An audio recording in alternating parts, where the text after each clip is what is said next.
प्रभु यीशु मसीह के नाम में आप सबको सलाम। आज इस वीडियो में हम श्रेष्ठ गीत के अन्य मतलब तीसरे और चौथे अध्यायों का अध्ययन करेंगे।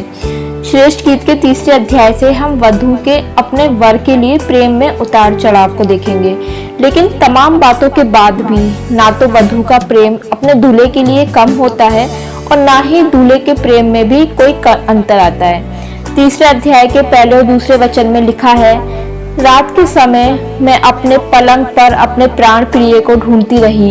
मैं उसे ढूंढती तो रही परंतु उसे ना पाया।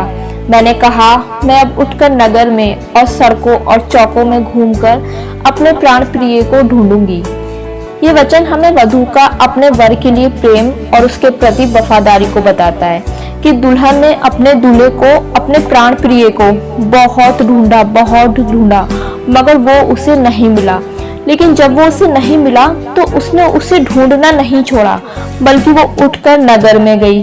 उसने अपना आराम छोड़ा, अपना कंफर्ट जोन छोड़कर वो नगर सड़क चौकों में अपने प्राण प्रिय को खोजती हुई घूमती रही। लेकिन उसके ना मिलने पर उसे प्रेम करना और उसे ढूंढना नहीं छोड़ा। अपने दूल्हे के लिए ही वो वफादार बनी रही। यही वफादारी मसीह की कलीसिया में भी होनी चाहिए कि जब तक हमें अपना मसीह, अपना दूल्हा ना मिल जाए तब तक हम उसे खोजते रहें। अपना आराम, अपना कंफर्ट जोन सब कुछ छोड़कर सिर्फ मसीह को खोजें और उसके ना मिलने पर वापस लौटकर भटके नहीं, बल्कि हर हाल में अपने दूल्हे के लिए, अपने मसीह के लिए वफादार बने रहें। उसी की खोज में लगे रहें।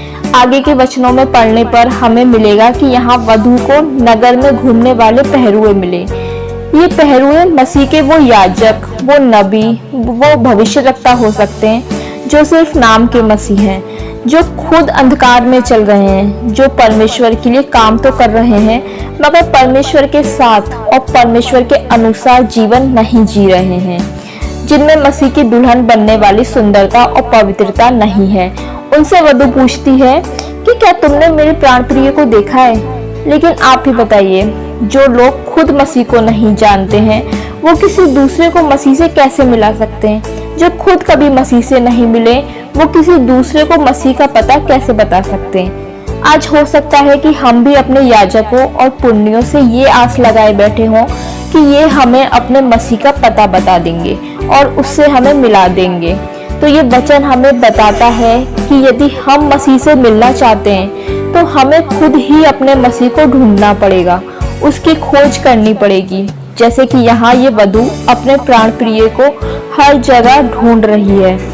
चौथे वचन में हम पढ़ेंगे कि पहरुओं द्वारा वर का पता ना बताने पर वधू वहीं रुकी नहीं, वो वहां से आगे बढ़ गई और वहां से आगे बढ़ते ही थोड़ी देर में उसे उसका प्राण प्रिय मिल गया और वधू ने उसे पकड़ लिया और जाने नहीं दिया। ठीक यही काम हमें भी करना है। यदि हमारे याजक, हमारे नबी हमें मसीह से नहीं मिला पा रहे, उसका पता हमें नहीं बता पा रहे हैं, तो हमें वहां एक ही जगह पर रुकना नहीं है, बल्कि वहां से आगे बढ़कर अपनी खोज को जारी रखना है। और एक दिन सही समय आने पर हमारा मसीह हमें भी मिल जाएगा। और जब वो एक बार हमें मिल जाए तो फिर उसे बस पकड़ लो और दोबारा जाने का मौका ना दो, जैसा वधू ने किया। सच में श्रेष्ठ गीत की पुस्तक के एक वचन के द्वारा राजा सुलेमान ने हमें बहुत अच्छे से ये बात बता दी कि किस तरह से मसीह की दुल्हन होनी चाहिए, उसके अंदर क्या क्या खूबियां होनी चाहिए और अपने दूल्हे से मिलने के लिए उसे क्या क्या करना चाहिए। आगे के 6 से 10 वचन में वधू अपने वर के रूप की तारीफ करती है और उसके साथ ही साथ इन वचनों में उस युद्ध की एक झलक भी दिखाई गई है जो यीशु मसीह अपनी सेना और अपने लोगों को साथ लेकर शैतान और उसकी सेना से लड़ेंगे, जिसका वर्णन हमें प्रकाशित वाक्य उसके 17वां अध्याय और 14वें वचन में पढ़ने को मिल जाएगा। वहाँ पे लिखा है, वे मेमने से लड़ेंगे और मेमना उन पर जय पाएगा। श्रेष्ठ गीत के तीसरे अध्याय के 6 से 10 वचन में इस तरह से लिखा है, ये क्या है जो धुएं के खंबे के समान गंधरस और लोबान से सुगंधित और व्यापारी की सब भांति की बुखनी लगाए हुए जंगल से निकला आता है? देखो, ये सुलेमान की पालकी है, उसके चारों ओर इजराइल के शूरवीरों में के 60 वीर चल रहे हैं। वे सबके सब तलवार बांधने वाले और युद्ध विद्या में निपुण हैं। प्रत्येक पुरुष रात के डर से जांघ पर तलवार लटकाए रहता है। सुलेमान राजा ने अपने लिए लबानोन के काठ की एक बड़ी पालकी बनवा ली। उसने उसके खंभे चांदी के, उसका सिरहाना सोने का और गद्दी बैंगनी रंग की बनवाई है और उसके बीच का स्थान यरूशलेम की पुत्रियों की ओर से बड़े प्रेम से जड़ा गया है। इन वचनों में सुलेमान राजा और उसके सामान का जिक्र इसलिए है क्योंकि राजा सुलेमान दाऊद के वंश से थे और उसने ही परमेश्वर का मंदिर बनवाया था और यीशु मसीह भी दाऊद के वंश से ही उत्पन्न हुए थे और अब स्वर्ग में अपने परमेश्वर पिता के मंदिर में अपने लोगों के साथ राज्य करेंगे। इन दो समानताओं की वजह से ही इन वचनों में राजा सुलेमान का नाम लिखा हुआ है जो यीशु मसीह को दर्शाता है।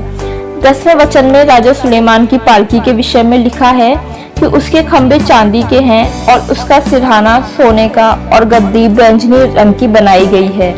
इस वचन में चांदी शुद्धता को, सोना पवित्रता को और बैंगनी रंग राजसी वैभव और महिमा को दर्शाता है। तो ये वचन हमें बताता है कि हमारे दूल्हे यानी कि हमारे मसीह का सिंहासन चांदी की तरह शुद्ध, सोने की तरह पवित्र और बैंगनी रंग की तरह महिमा सहित होगा और उस सिंहासन के बीच का स्थान यरूशलेम की पुत्रियों की ओर से बड़े प्रेम से जड़ा गया था। मतलब कि परमेश्वर के लोगों के उसी कलीसिया के कामों और मेहनत के द्वारा ही उस सिंहासन के बीच का स्थान बनाया गया है।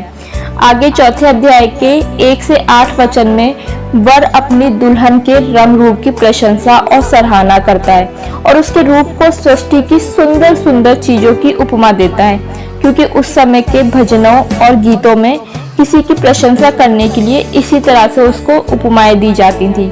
जिस तरह से भजन संहिता में भजनकार ने परमेश्वर को चट्टान की उपमा दी, एक चरवाहे की उपमा दी, बहते हुए जल के सोते की उपमा दी थी, उसी तरह से इस अध्याय में वर अपनी वधू के रूप की तारीफ करता है और 9वें वचन में कहता है, हे मेरी बहन, हे मेरी दुल्हन, तूने मेरा मन मोह लिया है।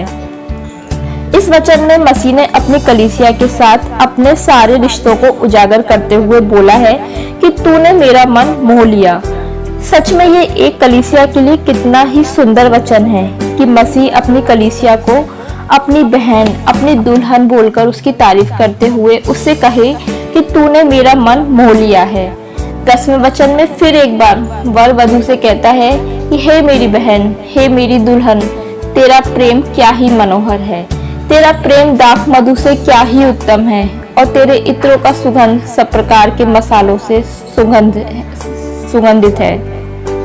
श्रेष्ठ गीत के पहले अध्याय के 2 और 3 वचन में वधू इन्हीं वचनों के द्वारा वर की तारीफ कर रही थी और उसके प्रेम की तुलना सुगंधित इत्रों से कर रही थी।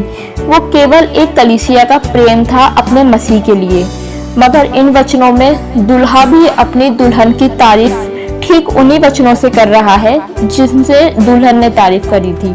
दोनों ही वचन बिल्कुल एक समान है, बस बोलने वाले लोग अलग हैं, क्योंकि पहले प्रेम केवल एक तरफ से ही था, मतलब कि दुल्हन की तरफ से, मगर अब प्रेम दोनों तरफ से है, दुल्हन की तरफ से भी और दूल्हे की तरफ से भी।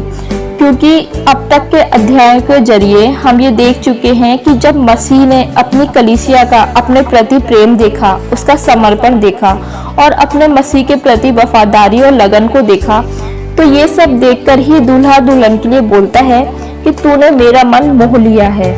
12 से 15 वचन में दूल्हा यानी मसीह अपने दुल्हन की तारीफ करते हुए उसकी उपमा अनार की बारी, मेहंदी, जटामासी, केसर, लोबान, दालचीनी, गंधरस, अगर जैसी खुशबू देने वाली चीजों से करता है और उसे बारियों का सोता, फूटते जल का कुआं और लबानोन से बहती हुई धाराएं कहता है, जिनमें से जीवन जल बहता है, और कहता है कि मेरी बहन, मेरी दुल्हन, किवाड़ लगाई हुई बारी के समान किवाड़ बंद किया हुआ सोता और छाप लगाया हुआ झरना है। यानी कि मसीह की दुल्हन का जीवन एक बंद और किवाड़ लगी हुए सोते और बारी की तरह होना चाहिए, जिस पर सिर्फ मसीह की छाप हो, जिससे कि संसार की कोई भी बुरी अभिलाषा उसके अंदर ना जाने पाए और वो अपने मसीह के लिए एक किवाड़ लगाई हुई बारी के समान हो। 16वें वचन में वधु कहती है कि हे उत्तर वायु जाग और हे दक्षिणी वायु चली आ। मेरी बारी पर वह जिससे उसकी सुगंध फैले। यहाँ उत्तर वायु हमारे जीवन की बहुत सी परेशानियों को, मुश्किलों को और बुरे हालातों को दिखाती है। वहीं दूसरी और दक्षिणी वायु उन बुरे और मुश्किल हालातों में परमेश्वर की हमारे जीवन में उपस्थिति और उसकी आशीषों को दिखाती है। तो इस वचन में वधु इन दोनों वायुओं को अपने जीवन में आने के लिए कहती है, ताकि उसके जीवन के द्वारा मसीह की सुगंध दूसरे लोगों तक भी फैले, और अपने प्रेमी को अपने जीवन में आने का निमंत्रण देते हुए कहती है कि मेरा प्रेमी अपनी बारी और उसकी में आए और उसके उत्तम उत्तम फल खाए। और इस वचन के साथ ही श्रेष्ठ गीत का चौथा अध्याय समाप्त हो जाता है। हम कोशिश करेंगे कि श्रेष्ठ गीत के आगे के बाकी 5, 6 और 7 और 8 अध्यायों का अध्ययन हम जल्द ही करें। आज के इस वचन के द्वारा हम सबको आशीष मिले। परमेश्वर के नाम की महिमा हो। आपको जय मसीह की।